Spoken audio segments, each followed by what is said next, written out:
గత 5 ఏళ్లుగా వైసీపీ నిర్లక్ష్యంతో ఎన్టీఆర్ జిల్లా నందిగామ మండలంలోని వైరా ఏటిపై నిర్మించిన వంతెన నిరూపయోగంగా తయారైందని స్థానికులు ఆరోపించారు. నందిగామ మండలం కూడలి దాములూరు వద్ద నిర్మించిన కాజ్వే అప్రోచ్ రోడ్ నిర్మించకపోవడంతో తీవ్ర ఇబ్బందులకు గురవుతున్నామన్నారు. వరద పెరిగితే రాకపోకలు పూర్తిగా నిలిచిపోతున్నాయన్నారు. గతంలో అప్రోచ్ రోడ్డు నిర్మాణ పనులు చేపట్టిన గుత్తేదారుడికి నోటీసులు ఇచ్చినా పనులు ప్రారంభించలేదని R&B DE పరశురాముడు తెలిపారు. ఉన్నతాధికారులతో చర్చించి తదుపరి చర్యలు తీసుకుంటామని చెప్పారు. ఇది చెవిటికల్ నుంచి వచవాయి వెళ్లే రోడ్డు. ఈ రోడ్డు చాలా ఉపయోగకరమైన రోడ్డు, చాలా పెద్ద రోడ్డు చేయాలని ఎప్పటి నుంచో ప్రతిపాదన ఉంది. దీనికి ఈ కాజ్వే మీద ఒక బ్రిడ్జి కట్టారు. ఈ బ్రిడ్జి కట్టి 7 సంవత్సరాలు అవుతుంది. దీనికి చాలా కోట్లు ఖర్చు పెట్టారు దీన్ని. కానీ చిన్న పని అప్రోచ్ రోడ్డు పోయకుండా ఈ బ్రిడ్జి ఉపయోగంగా లేకుండా అయిపోయింది.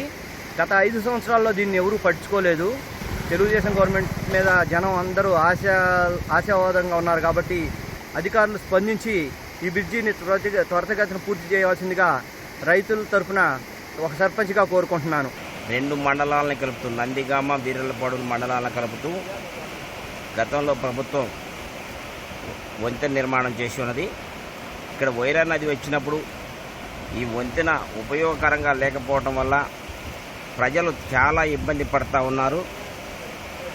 గతంలో వైఎస్ఆర్ ప్రభుత్వం 5 ఏళ్లు కాలయాపన చేసింది కాబట్టి ప్రభుత్వం ముఖ్యమంత్రి చంద్రబాబు నాయుడు గారు చొరవ తీసుకొని ఈ వంతెనను పూర్తి చేసి ప్రజలకు ఉపయోగపడే విధంగా చేస్తారని ఆశిస్తా ఉన్నాం. ఇక్కడ చెల్లకొల్లు టు ఇది వత్వాయి డబల్ రోడ్ అండి.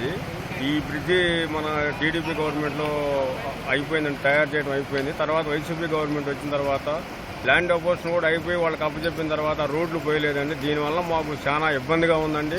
ప్లస్ దాములూరికి చిలుకూరు పొలాలు కూడా ఉండండి, రైతులు పోవడానికి కూడా బాగా ఇబ్బంది పడుతున్నారు.